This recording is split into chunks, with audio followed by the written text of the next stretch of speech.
आइए मंगलाचरण प्रारंभ करते हैं।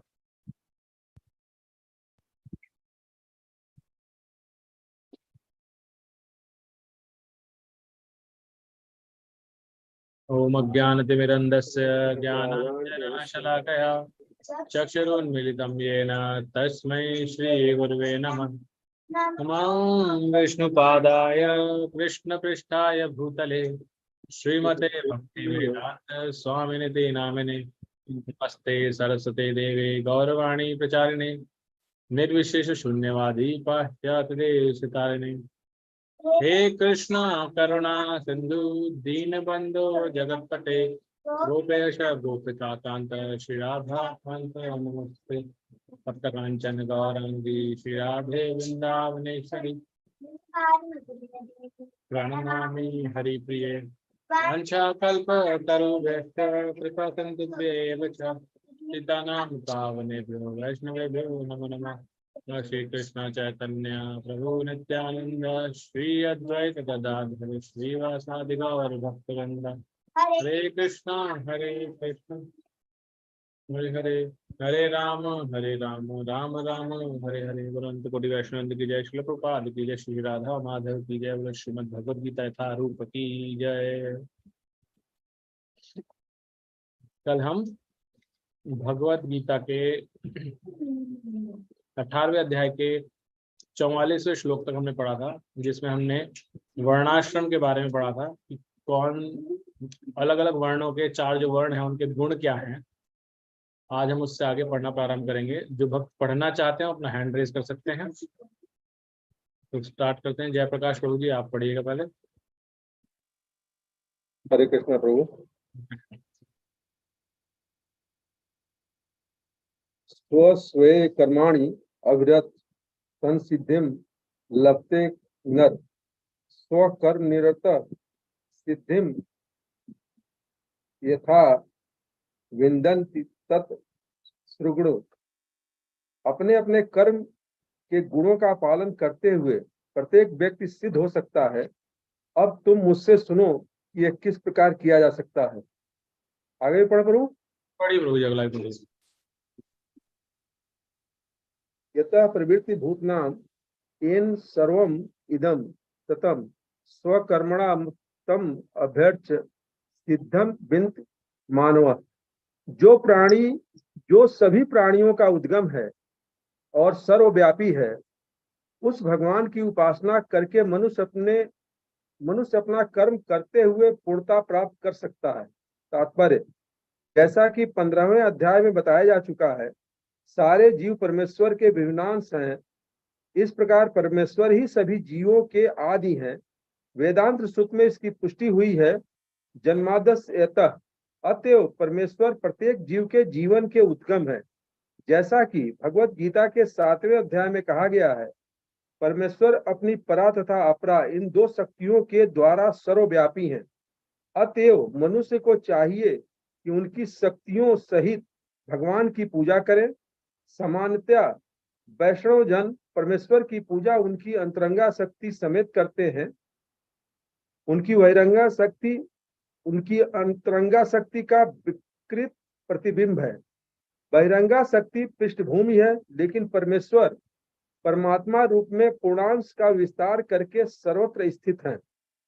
वे सर्वत्र समस्त देवताओं, मनुष्यों, पशुओं के परमात्मा हैं। अतएव मनुष्य को यह जानना चाहिए कि परमेश्वर का विभ्रांश होने के कारण उसका कर्तव्य है कि वह भगवान की सेवा करे। प्रत्येक व्यक्ति को कृष्ण भावनामृत में भगवान की भक्ति करनी चाहिए। इस श्लोक में इसी की संस्तुति की गई है। प्रत्येक व्यक्ति को सोचना चाहिए कि इंद्रियों के स्वामी ऋषिकेश द्वारा यह विशेष कर्म में प्रवृत्त किया गया है। अतएव जो जिस कर्म में लगा है उसी के फल के द्वारा भगवान श्री कृष्ण को पूजना चाहिए। यदि वह इस प्रकार से कृष्ण भावनामय होकर सोचता है तो भगवत कृपा से वह पूर्ण ज्ञान प्राप्त कर लेता है। यही जीवन की सिद्धि है। भगवान ने भगवत गीता में 12:7 कहा है, तेसाम समृद्ध धर्ता। परमेश्वर स्वयं ऐसे भक्त का उद्धार करते हैं। यही जीवन की सर्वोच्च सिद्धि है।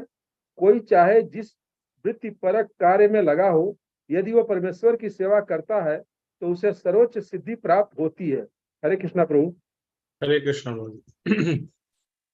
तो यहाँ पर हमने जो 2 श्लोक देखे उनके बारे में, पहला तो शॉर्ट श्लोक था जिसमें भगवान क्या बताते हैं, भगवान बताते हैं अपने अपने कर्मों के गुणों का पालन करते हुए प्रत्येक व्यक्ति सिद्ध हो सकता है। अब तुम मुझसे सुनो कि यह किस प्रकार किया जाता है। राइट। तो जैसे हमने कल चर्चा की थी कि जाति प्रथा जो हम समझते हैं, समाज का विभाजन भगवान ने किया है 4 वर्णों में, लेकिन वो जाति प्रथा जो कि नेगेटिवली देखा जाता है, उसका नेगेटिव विचार है वो क्या है कि भेदभाव होता है। कोई अपने आप को बताता है कि मैं बहुत बड़ा हूं और दूसरे लोग नीचे हैं। तो पहली चीज तो भगवान स्वयं में बताते हैं, भागवतम में भी बताते हैं कि जो 4 वर्ण हैं ये सब बराबर हैं। कैसे बराबर हैं? इनको शरीर के से भी उपमा दी गई है कि शरीर के ये बताया गया है कि ब्राह्मण जो है वो हेड है, क्षत्रिय भुजाएं हैं, वैश्य उदर है और चरण शूद्र है। लेकिन क्या आप ये कह सकते हैं कि शरीर के अंदर सिर्फ यही इंपॉर्टेंट है, हाथ नहीं इंपॉर्टेंट या पैर इंपॉर्टेंट नहीं है? हर चीज की अपनी अपनी इंपॉर्टेंस है। तो भगवान ये बताते हैं कि कोई किससे कम ज्यादा नहीं है, सबकी अपनी अपनी जगह उपयोगिता है। जो जहां ब्राह्मण काम आ सकता है वो ब्राह्मण आता है, जहां शूद्र आता है वहां शूद्र आता है। तो एक तो भगवान ने ये स्थापित किया। दूसरा ये बताते हैं भगवान कि चलो ये तो मानने वाला हो गया, लेकिन क्या जो इस जीवन की सर्वोच्च सिद्धि यानी कि भगवत प्रेम प्राप्त करना, क्या ये इन चारों में से हर वर्ण के लिए पॉसिबल है? तो भगवान इस श्लोक में 45वें श्लोक में यही कहते हैं कि आप जिस चारों वर्णों में से किसी भी वर्ण में हो, अगर आप अपना कर्म करते समय अपने गुणों के अनुसार जो कर्म कर रहे हैं उसमें अच्छे से प्रवृत्त होते रहें और उसका पालन ढंग से करें, तो आप भी सर्वोच्च सिद्धि प्राप्त कर सकते हैं। और उसका तरीका क्या है सर्वोच्च सिद्धि प्राप्त करने का? कि आप जब अपना कर्म कर रहे हैं उसमें भगवान को केंद्र में लाना है, भगवान को सेंटर में लाना है। जो भी आपका कर्म है, अगर आप क्षत्रिय हैं तो भी, वैश्य हैं तो भी, शूद्र हैं तो भी और ब्राह्मण हैं तो भी, अगर भगवान सेंटर में है तो आप कोई से भी वर्ण से हो, आपको जीवन की सिद्धि प्राप्त हो सकती है। यहाँ पर तात्पर्य प्रभुपाद जी इसी को समझाते हुए बताते हैं कि भगवान की 2 शक्तियां होती हैं, एक है अंतरंगा और एक बहिरंगा। अंतरंगा शक्ति यानी कि जो भगवान के बिल्कुल संग में रहती है, अलादिनी शक्ति, और बहिरंगा जो भगवान से ही निकली है लेकिन वो विकृत रूप में हो गई, यानी कि अपोजिट हो गई है। अपोजिट इन द सेंस भगवान की सेवा में ही वो इस भौतिक जगत का नियंत्रण कर रही है। तो मेरा आप सबसे प्रश्न है कि भगवान की बहिरंगा शक्ति का नाम क्या है? कौन अधिष्ठाता देवी है उसकी? दुर्गा जी। दुर्गा जी। दुर्गा माँ जो हैं वो भगवान की बहिरंगा शक्ति है, वो इसी का अधिष्ठान कर रही हैं, अधिष्ठाता देवी हैं। और अंतरंगा शक्ति रानी, राधा रानी स्वयं। करेक्ट। तो ये भगवान की 2 शक्तियां यहाँ बताई गई हैं। फिर ये बताया कि भगवान को केंद्र में क्यों लाना है। आप किसी भी वर्ण में हैं तो उसमें केंद्र में भगवान को क्यों लेकर आना है? क्योंकि जो भी जीव हैं, यानी कि वो जीव, वर्ण कहाँ से आया? वर्ण आया इस शरीर से।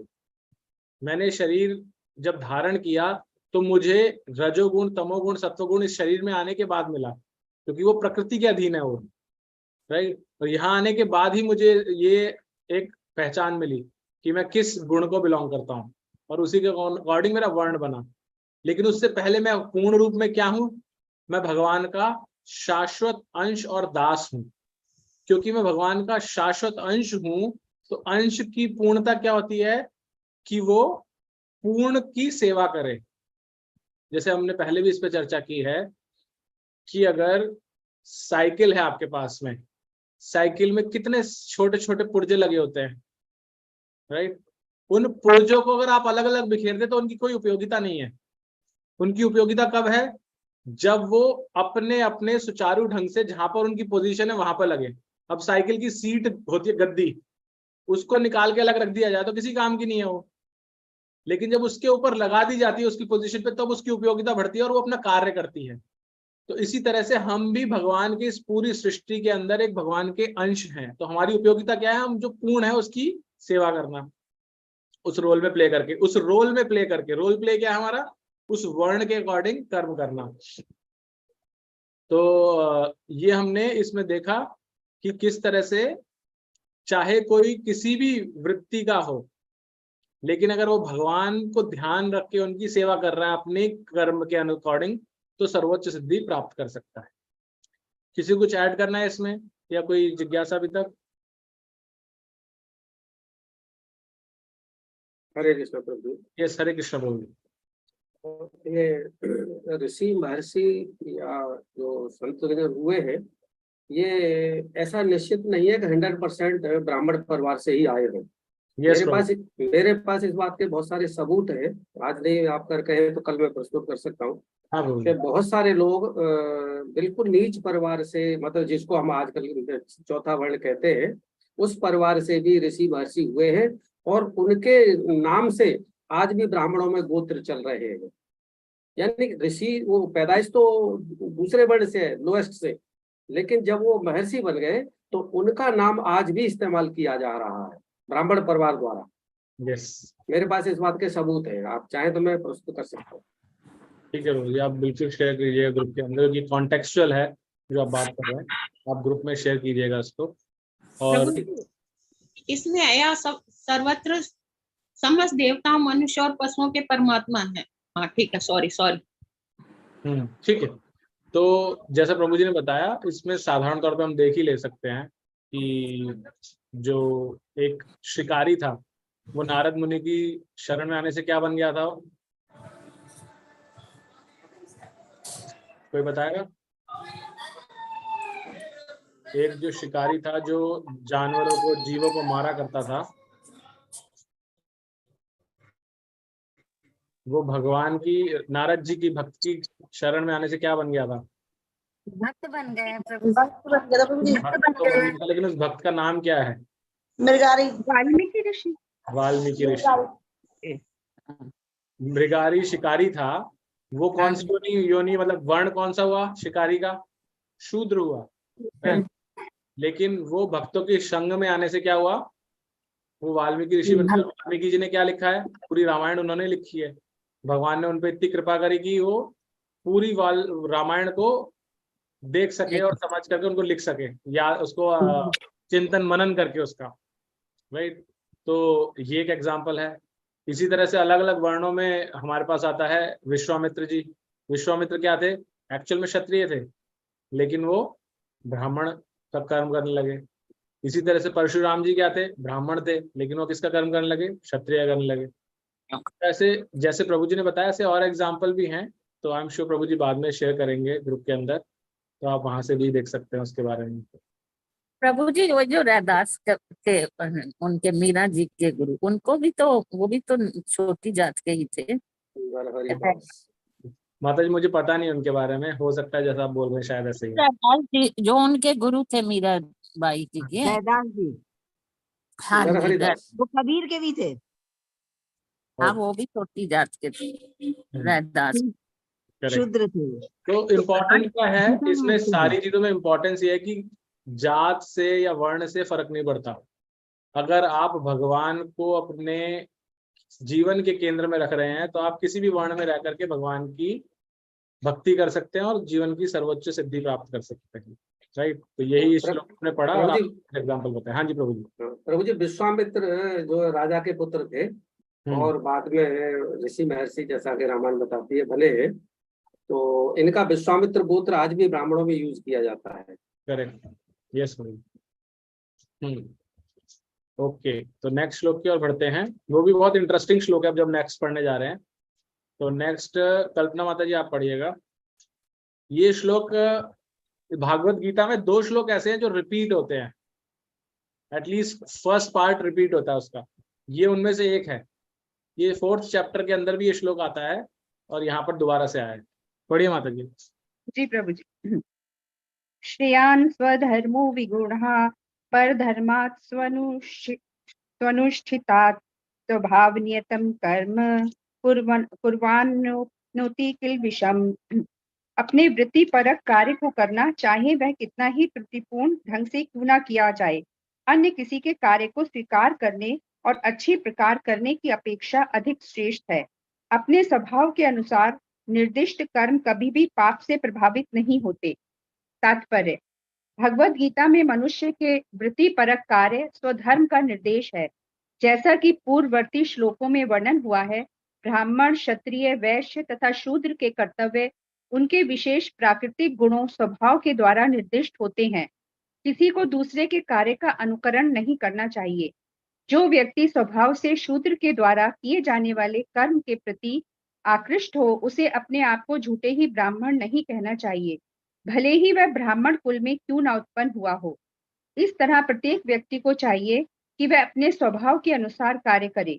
कोई भी कर्म निकृष्ट गर्हित नहीं है, यदि वह परमेश्वर की सेवा के लिए किया जाए। ब्राह्मण का वृत्तिपरक कार्य निश्चित रूप से सात्विक है, लेकिन यदि कोई मनुष्य स्वभाव से सात्विक नहीं है, तो उसे ब्राह्मण के वृत्तिपरक कार्य धर्म का अनुकरण नहीं करना चाहिए। क्षत्रिय या प्रशासक के लिए अनेक गर्भित बातें हैं। क्षत्रिय को शत्रुओं का वध करने के लिए हिंसक होना पड़ता है और कभी कभी कूटनीति में झूठ भी बोलना पड़ता है। ऐसी हिंसा तथा कपट राजनीतिक मामलों में चलता है, लेकिन क्षत्रिय से यह आशा नहीं की जाती कि वह अपने वृत्तिपरक कर्तव्य त्याग कर ब्राह्मण के कार्य करने लगे। मनुष्य को चाहिए कि परमेश्वर को प्रसन्न करने के लिए कार्य करे। उदाहरणार्थ, अर्जुन क्षत्रिय था, वह दूसरे पक्ष से युद्ध करने से बच रहा था, लेकिन यदि ऐसा युद्ध भगवान कृष्ण के लिए करना पड़े तो पतन से घबराने की आवश्यकता नहीं है। कभी कभी व्यापारिक क्षेत्र में भी व्यापारी को लाभ कमाने के लिए झूठ बोलना पड़ता है। यदि वह ऐसा नहीं करे तो उसे लाभ नहीं हो सकता। कभी कभी व्यापारी कहता है, अरे मेरे ग्राहक भाई, मैं आपसे कोई लाभ नहीं ले रहा, लेकिन हमें यह समझना चाहिए कि व्यापारी बिना लाभ के जीवित नहीं रह सकता। अतएव यदि व्यापारी यह कहता है कि वह कोई लाभ नहीं ले रहा है, तो इसे एक सरल झूठ समझना चाहिए। लेकिन व्यापारी को यह नहीं सोचना चाहिए कि चूंकि वह ऐसे कार्य में लगा है जिसमें झूठ बोलना आवश्यक है, अतएव उसे इस व्यवसाय वैश्य कर्म को त्याग कर ब्राह्मण की वृत्ति ग्रहण करनी चाहिए। इसकी शास्त्रों द्वारा संस्तुति नहीं की गई। चाहे कोई क्षत्रिय हो, वैश्य हो या शूद्र, यदि वह इस कार्य से भगवान की सेवा करता है तो कोई आपत्ति नहीं है। कभी कभी विभिन्न यज्ञों का संपादन करते समय ब्राह्मणों को भी पशुओं की हत्या करनी होती है, क्योंकि इन अनुष्ठानों में पशु की बलि देनी होती है। इसी प्रकार यदि क्षत्रिय अपने कार्य में लगा रहकर शत्रु का वध करता है तो उस पर पाप नहीं चढ़ता। तृतीय अध्याय में इन बातों की स्पष्ट एवं विस्तृत व्याख्या हो चुकी है। हर मनुष्य को यज्ञ के लिए अथवा भगवान विष्णु के लिए कार्य करना चाहिए। निजी इंद्रिय तृप्ति के लिए किया गया कोई भी कार्य बंधन का कारण है। निष्कर्ष यह निकला कि मनुष्य को चाहिए कि वह अपने द्वारा अर्जित विशेष गुण के अनुसार कार्य में प्रवृत्त हो और परमेश्वर की सेवा करने के लिए ही कार्य करने का निश्चय करे। हरे कृष्ण प्रभु। हरे कृष्ण माता जी। तो जैसे मैंने बताया था, एक इम्पॉर्टेंट श्लोक है जिसकी हमने कल भी चर्चा की थी। भगवान यहाँ क्या बता रहे हैं श्लोक के अंदर? भगवान ने बताया कि हर किसी की वृत्ति है, हर किसी का एक गुण है, उसी के आधार पर व्यक्ति को पहले तो अपना वर्ण चुनना चाहिए, और जो उसकी वृत्ति है उससे रिलेटेड कार्य चाहे वो गलत क्यों ना करे, वो ज्यादा बेटर है वर्सेस किसी और की कॉपी करने के लिए वो दूसरा कार्य सोचे कि मैं इसको बेटर कर सकता हूँ। तो यहाँ भगवान इसको बता रहे हैं। प्रभुपाद जी इसको समझाते हुए क्या बोलते हैं? प्रभुपाद जी बताते हैं, और ये हम सभी के लिए है। पहली चीज तो हमने जैसे कल बात की थी कि जन्म के आधार पे नहीं है वर्ण। तो हो सकता है आपका जन्म ब्राह्मण कुल में हुआ हो, लेकिन अगर आपकी वृत्ति यानी कि आपका इंक्लिनेशन बाय डिफॉल्ट पैसे की तरफ है, आपको गणना बहुत अच्छी लगती है, पैसे का कैसे और बढ़ाया जाए, मुनाफा कैसे क्रिएट किया जाए, इस तरह की आपकी अगर वृत्ति है, तो आप वैश्य वृत्ति के हैं, तो आपको वैश्य वर्ण को स्वीकार करना चाहिए। यहाँ पर प्रभुपाद जी ने तो ये बोला कि अगर आपकी रुझान, आपका इंक्लिनेशन, आपकी आकृष्ट आप होते हैं शूद्र के कार्यों के प्रति, तो आपको झूठ मूठ में ब्राह्मण नहीं बनाना चाहिए कि मैं ब्राह्मण कुल में हुआ हूं तो ब्राह्मण हूं। तो आपको क्या करना चाहिए? आपको वो वृत्ति को स्वीकार करना चाहिए, क्योंकि आपकी वो नेचुरल इंक्लिनेशन है, आपको वो वर्ण स्वीकार करना चाहिए और उसमें कर्म करते हुए भगवान की भक्ति करनी चाहिए, क्योंकि एट द एंड वो सबसे ज्यादा इंपॉर्टेंट है। यहाँ पर फिर काफी एग्जाम्पल्स दिए गए कि कोई भी व्यक्ति अपनी वृत्ति को कब त्यागता है, किन स्थितियों में, जब उसे लगता है इसमें कुछ दोष है, राइट। तो सबसे पहले एग्जाम्पल क्या दिया यहाँ पर, यहाँ पे एग्जाम्पल दिया गया कि जो वैश्य है वो उसको व्यापार करने के लिए झूठ बोलना पड़ता है। यहाँ पे एग्जाम्पल दिया कि उसको कोई अगर उसके ग्राहक आता है तो कहता है कि अरे भाई साहब इसमें तो मेरा नुकसान ही हो रहा है, इसमें मैं कुछ भी नहीं कमा रहा। लेकिन प्रभुपाद जी क्या बताते हैं तात्पर्य में, कभी ऐसा हो सकता है व्यापारी ना कमाए।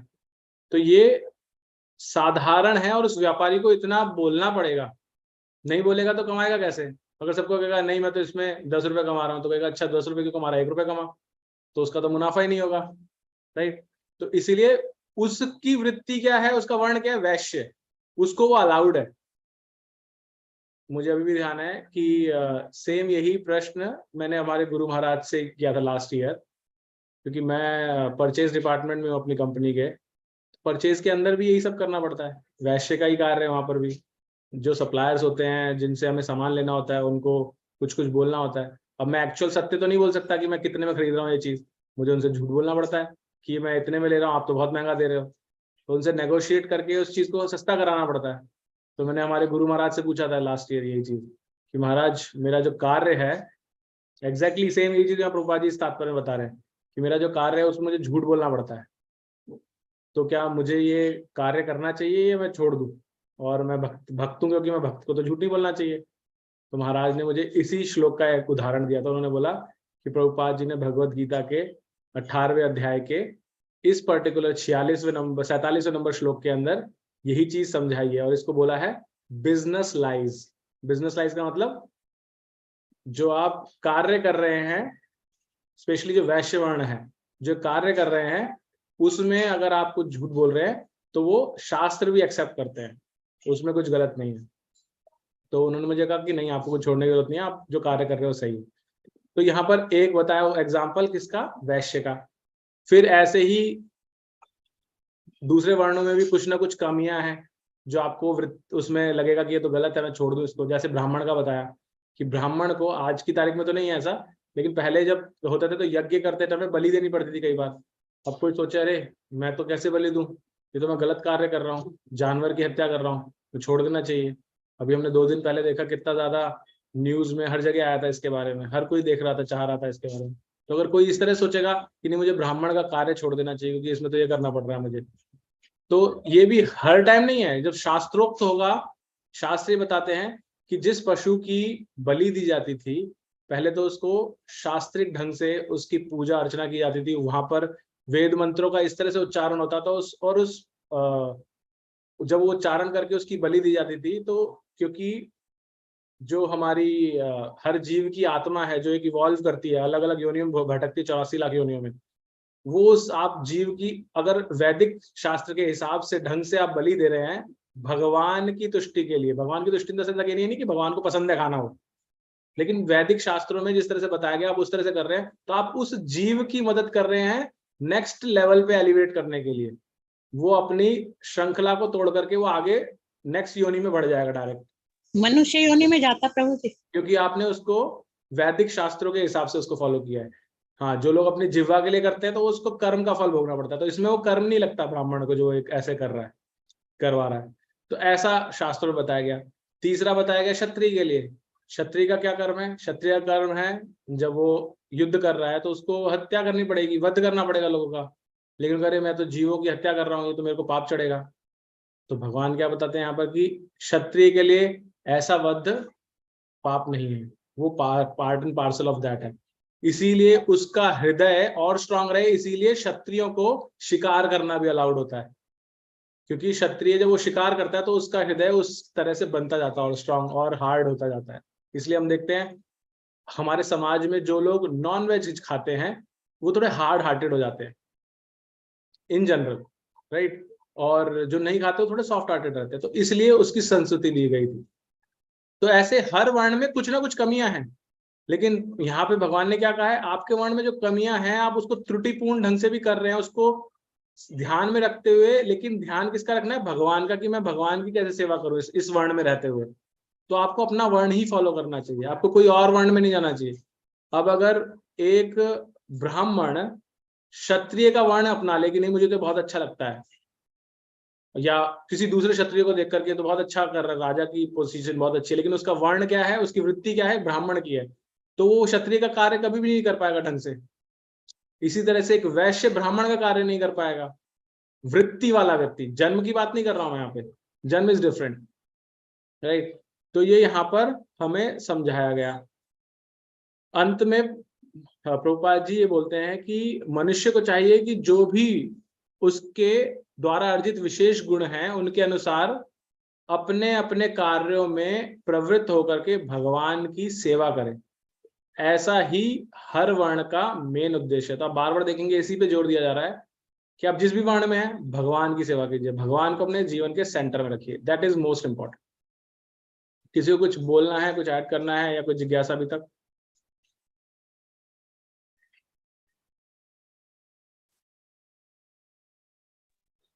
हरे कृष्णा।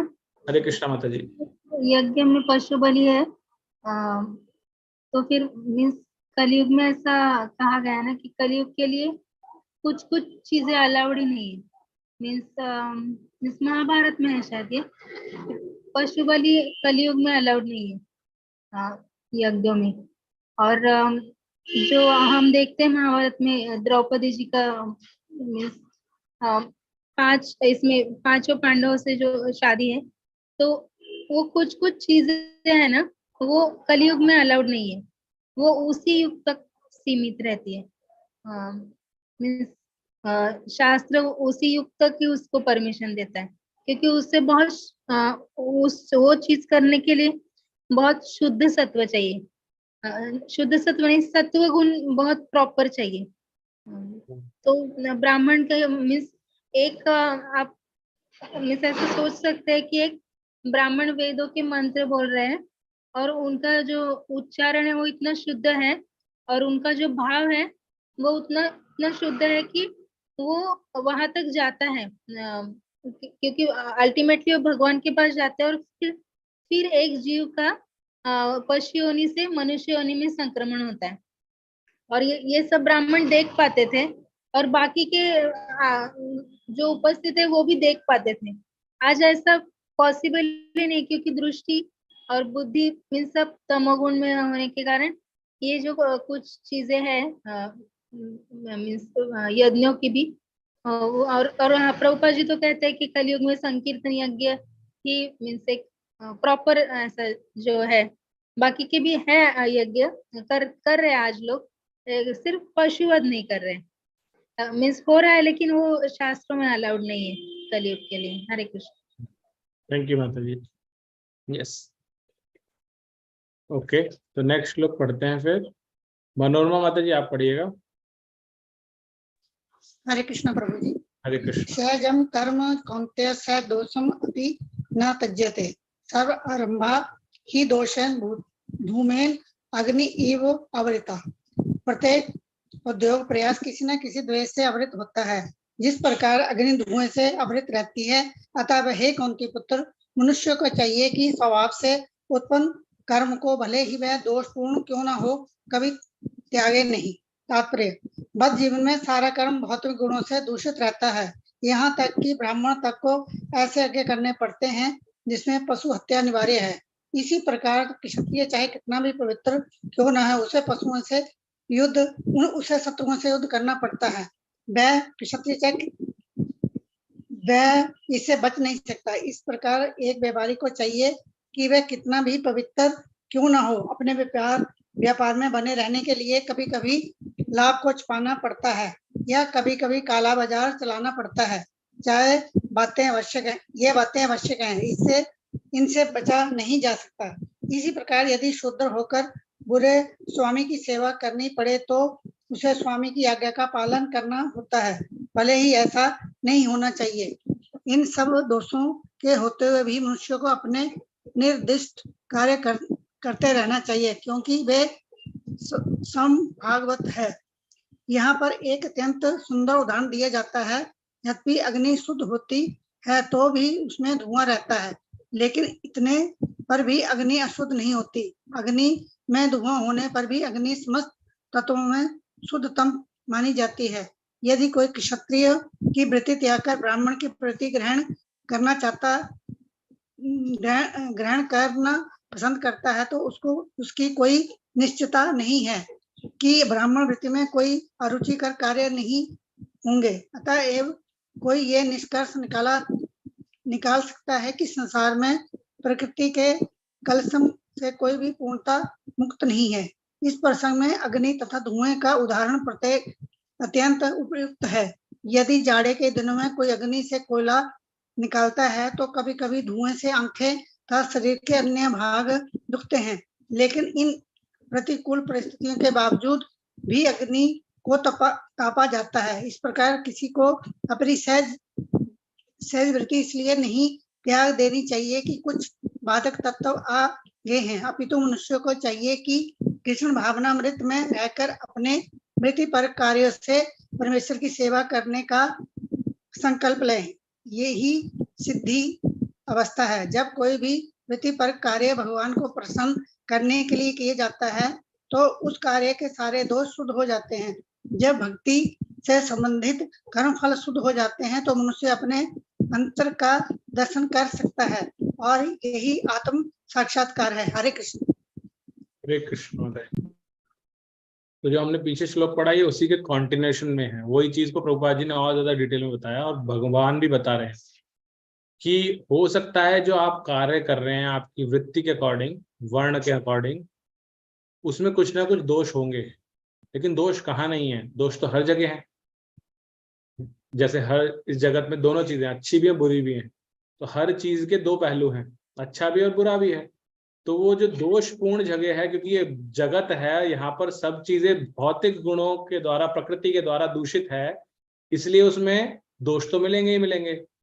तो उस दोष को होते हुए भी आपको अपने वृत्ति पर रख या अपने स्वभाव के अकॉर्डिंग कर्म करना है, उसको त्यागना नहीं है।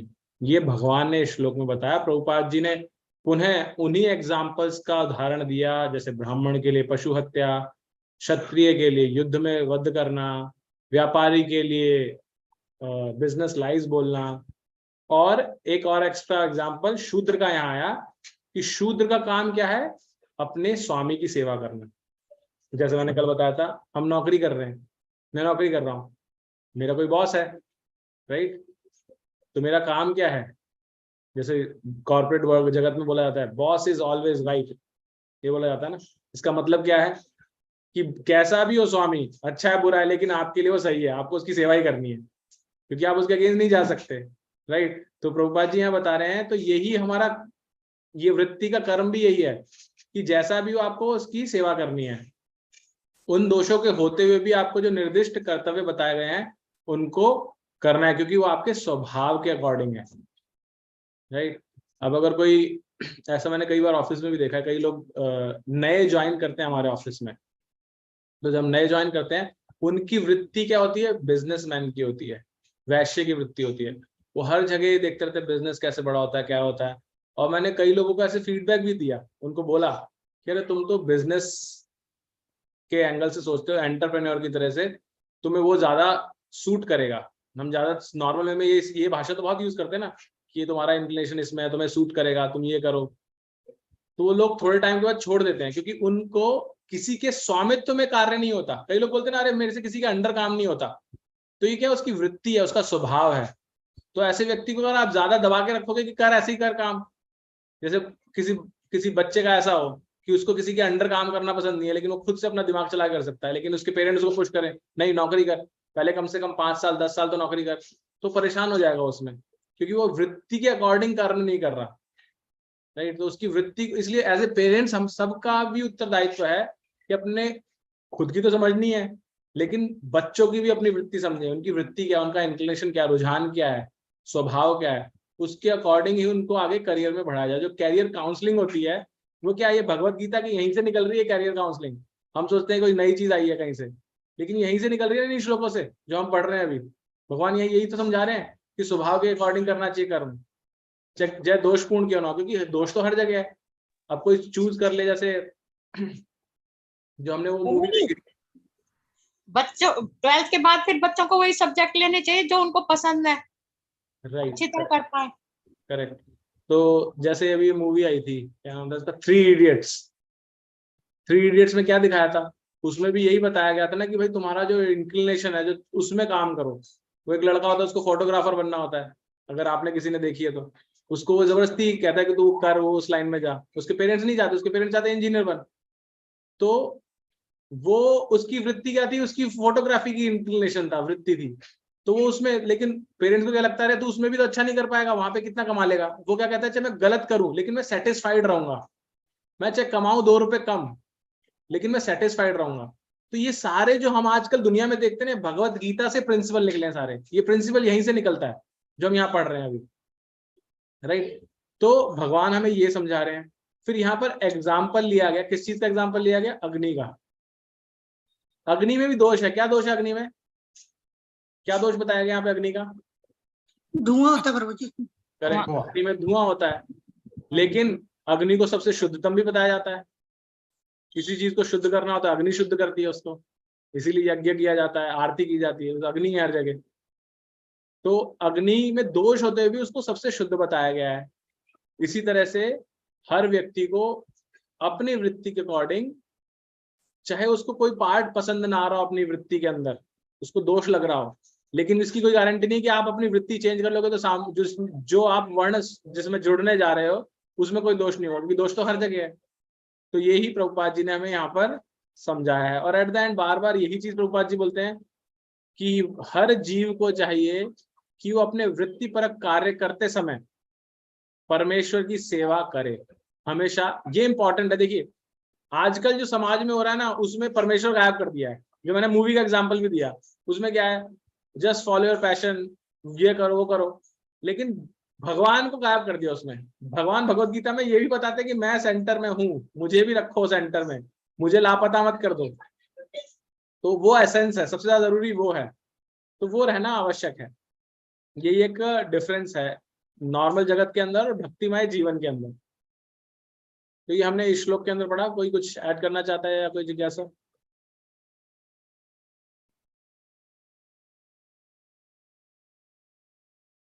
नहीं है तो फिर नेक्स्ट श्लोक पढ़ेंगे।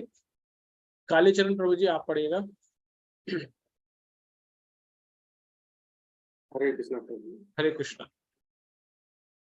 असक्त बुद्धि सर्वत्र जितात्मा विगत स्पृह नैस कर्म सिद्धिम परमाम संन्यासेन अधिगच्छति। जो असंयमी तथा अनासक्त है एवं जो समस्त भौतिक भोगों की परवाह नहीं करता, वह संन्यास के अभ्यास द्वारा कर्मफल से मुक्ति की सर्वोच्च सिद्धि अवस्था प्राप्त कर सकता है।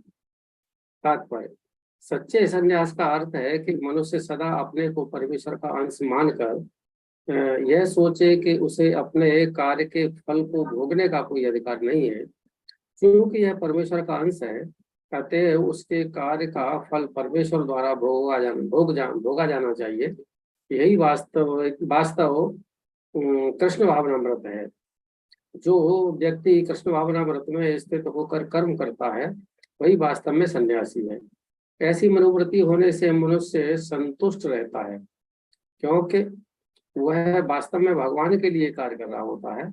इस प्रकार वह किसी भी भौतिक वस्तु के लिए आसक्त नहीं होता। वह भगवान की सेवा से प्राप्त दिव्य सुख से परे किसी भी वस्तु में आनंद न लेने का आदी हो जाता है। सन्यासी को पूर्व कार्यकलापों के बंधन से मुक्त माना जाता है, लेकिन जो व्यक्ति कृष्ण भावनामृत में होता है वह बिना संन्यास ग्रहण किए ही यह सिद्धि प्राप्त कर लेता है। यह मनोदशा योगारूढ़ या योग की सिद्धावस्था कहलाती है। जैसा कि 3 अध्याय में पुष्टि हुई है, यह स्वात्मतिरेव स्यात्। जो व्यक्ति अपने में संतुष्ट रहता है उसे अपने कर्म से किसी प्रकार के बंधन का भय नहीं रह जाता। हरे कृष्ण प्रभु जी। हरे कृष्ण प्रभु जी। तो यहाँ पर आगे बढ़ते हुए इन्हीं कर वर्णों से ऊपर भगवान क्या बताते हैं कि जो व्यक्ति आत्म संयमी है, उसका अपने ऊपर कंट्रोल है और अनासक्त है, किसी पे अटैचमेंट नहीं है और किसी चीज को भोग करना नहीं चाहता, वह क्या है, वह संन्यास का अभ्यास करते हुए सर्वोच्च सिद्धि प्राप्त कर सकता है। सर्वोच्च सिद्धि प्राप्त कर सकता है। यहाँ पे प्रभुपाद जी समझाते हैं ये सन्यास है क्या, क्या जरूरी है ऑरेंज कपड़े पहन करके जंगलों में जाके रहना या हिमालय में जाके रहना, क्या वो सन्यास है? प्रभुपाद जी बताते नहीं, एक्चुअल सन्यास है कि मनुष्य पहले तो ये अपना असली रिलेशनशिप भगवान के साथ समझे, क्या है कि वह भगवान का अंश है और उनका दास है। और जब ये समझे तो उसके बाद जो कुछ भी वो कर्म कर रहा है उसके फल को भगवान को अर्पित कर दे, खुद ना भोगे। तो जो हम श्लोक पढ़ते हैं भोक्ताराम यज्ञ तपसा, तो भगवान भोक्ता है। उसको पता रहना चाहिए कि जो कुछ मैं कर रहा हूँ इसका भोक्ता भगवान है, मैं नहीं हूँ। इसके लिए एक बहुत सुंदर एग्जाम्पल आता है, ये जो आसक्त शब्द यहाँ यूज हुआ ना, अनासक्त, अनासक्त के लिए हमने पहले भी इस एग्जाम्पल को लिया है कि अनासक्त कैसे समझा जाए, कि हम कैसे अनासक्त हों। आप सभी लोग कभी ना कभी बैंक में गए होंगे, बैंक में गए हैं, बैंक में जाकर के, आजकल तो खैर बदल गई, लेकिन जो आप में से पहले की स्थिति में गए हैं बैंक के अंदर, आपको अगर पैसे निकालने होते हैं, एटीएम नहीं जाना, आपको बैंक के अंदर से पैसे निकालने हैं, तो आप किसके पास जाते हैं बैंक के पैसे निकालने के लिए? कैशियर के पास। कैशियर के पास जाते हैं, राइट। कैशियर को आप अपनी स्लिप देते हैं भर के, या चेक देते हैं भर के, कुछ भी देते हैं, और कैशियर क्या करता है, पैसे गिनता है और आपको दे देता है। ऐसे अगर 10 लोग लाइन में खड़े हैं, 10 के 10 को पैसे देता जाता है। वो पैसे दे कौन रहा है? कैशियर दे रहा है। लेकिन वो पैसे हैं किसके? बैंक के, हमारे हैं प्रभु जी, हमारे नहीं, जिसने डिपॉजिट किए होंगे, जो निकाल रहे। कैशियर कभी ये सोचता है कि मेरे पैसे हैं? नहीं, नहीं प्रभु जी, जिस दिन वो सोचेगा मेरे पैसे मैं घर ले जाता हूँ, क्या होगा उसके साथ? निकाल देंगे। सस्पेंड कर दिया। जेल में जाएगा। जेल में जाएगा प्रभु जी। तो ये क्या है, जैसे ही कैशियर आसक्त होगा उसके प्रति, वो गिर जाएगा, उसका पतन हो जाएगा। लेकिन जब तक वो अनासक्त रहता है तो अपना कर्म ढंग से करता रहता है ना। तो ऐसे ही भगवान हमें बताते हैं कि हम कुछ कार्य कर रहे हैं, लेकिन उसका जो फल है वो हमें नहीं मिल रहा, हम नहीं है उसके अधिकारी, वो भगवान है, क्योंकि भगवान भोगता है, राइट। तो उनका अधिकार है उसके ऊपर। तो हमें ये अंडरस्टैंडिंग लानी है कि हम तो सिर्फ कर्म कर रहे हैं, हम दिख रहे हैं ऐसे कैशियर की तरह, जैसे कैशियर पैसे दे रहा है। ऐसे ही आज मैं गुरु महाराज का लेक्चर सुन रहा था, उसमें आया था कि देवता जो वरदान देते हैं, ये इवन 3rd चैप्टर में भी आया भगवत गीता के, देवता जो वरदान देते हैं, भगवान कहते हैं वो वरदान बेशक देवता रहे हैं, लेकिन वो देवताओं की पावर नहीं है। पावर किसकी है? भगवान की पावर है। जैसे कि अगर आप ऑफिस के अंदर हैं और आप एक मैनेजर हैं, अगर कोई आपसे आकर के कोई चीज पे चाहे कि सर इस पे साइन कर दीजिए, तो उनको कहीं से कुछ परमिशन लेनी है और आपने साइन कर दिए, लेकिन आपके साइन की वैल्यू क्या है? आपकी साइन की वैल्यू तब है जब आपकी कंपनी का जो बॉस है उसने आपको अधिकार दे रखा है अपनी कंपनी के बिहाफ पे साइन करने के लिए। सही बात है ना। अगर आपको निकाल दिया जाए तो आपके साइन की कोई कीमत है? नहीं है, राइट। तो उसकी कीमत कब है? जब आपको पीछे से अधिकार दिया जा रहा है। तो सिमिलरली सारी परिस्थितियों में भगवान अधिकार देते हैं, भगवान ही भोगता है और अधिकार भी भगवान ही देते हैं। तो हम जो इस जगत के अंदर कुछ भी करते हैं, प्राप्त करते हैं, वो सब भगवान के द्वारा मिला है हमें। हमारे अंदर ऐसा कुछ नहीं है। हमने अभी कारण पढ़े थे ना, 5 कारण है हर कर्म करने के। उन सब में सबसे इंपॉर्टेंट क्या था? परमात्मा। वो सैंक्शन नहीं करेंगे तो सब कुछ होते हुए भी किसी काम का नहीं है। हरे कृष्णा प्रभु जी। यस प्रभु जी, हरे कृष्णा। क्या इंद्र को भगवान ने भेजा था कर्ण के कवच और कुंडल लेने के लिए? इंद्र को भगवान ने भेजा था? सिर्फ प्रेरणा तो भगवान ही देते हैं, सभी जगह भगवान ही प्रेरणा देते हैं हर कार्य को करने के लिए। नहीं, कहीं किताब में कहीं मेंशन्ड नहीं है ऐसा। हाँ, मैं नहीं मेंशन की बात नहीं कर रहा, मैं आपको बोल रहा हूँ प्रिंसिपली, क्योंकि सब कुछ करने वाले भगवान ही है ना, ये सब भगवान की लीला है। प्रभु जी उन्होंने ही तो प्रेरणा युद्ध जिताने के लिए भगवान ने जो जो जरूरी था वो सब करवाया था ना, खुद ना करके करवाया था। अब जब इसी प्रसंग देख रही थी, वो द्रोणाचार्य जी को जब मारना था तब झूठ बोलने के लिए उन्होंने बोला था ना। अर्जुन तो तैयार नहीं हुआ था, लेकिन युधिष्ठिर जी ने कहा था कि तब भी भगवान ने कहा था कि Yes. तुम कौन होते हो, मैं ही करवा रहा हूँ जो करना। जी माता जी, पहले ये बताया जा चुका था उनके मरने से पहले कि आपकी मृत्यु इस तरह से हो सकती है। एक क्लू पहले दे दिया गया था, उसका उपयोग किया गया था युद्ध में। देखिए, सबसे इम्पोर्टेंट चीज है इन सब चीजों में ये समझना कि धर्म क्या है, धर्म और अधर्म क्या है ना। हम धर्म अधर्म अपनी परिभाषा से जो हम शास्त्र में पढ़ते आ रहे हैं वैसा है, लेकिन मेन शास्त्र क्या कहता है? धर्मम तो साक्षात भगवत प्रणीतम। जो भगवान कह रहे हैं वही धर्म है, राइट। तो भगवान ने अगर कहा कि झूठ बोलो तो झूठ बोलना धर्म है उस समय। भगवान ने कहा युद्ध करो तो युद्ध करना धर्म है, राइट। तो उसमें फिर पाप वाप कुछ नहीं है, क्योंकि भगवान बता रहे तो वो सब भगवान की सेवा ही है। वो सेवा का मतलब क्या है? जो मालिक बोले वैसा करना, राइट। तो वो सेवा करना है, तो भगवान की सेवा हो रही है उसमें, अगर भगवान की आज्ञा का पालन हो रहा है तो वो धर्म है। धर्म जो हम अपनी लॉजिक से समझ रहे हैं सिर्फ वो धर्म नहीं है, धर्म इज मच हायर। और उसका बेस फंडामेंटल प्रिंसिपल है कि भगवान को प्रसन्न करना। भगवान प्रसन्न कैसे होंगे? उनकी सेवा के द्वारा, जो वो बोल रहे हैं उसका पालन करके।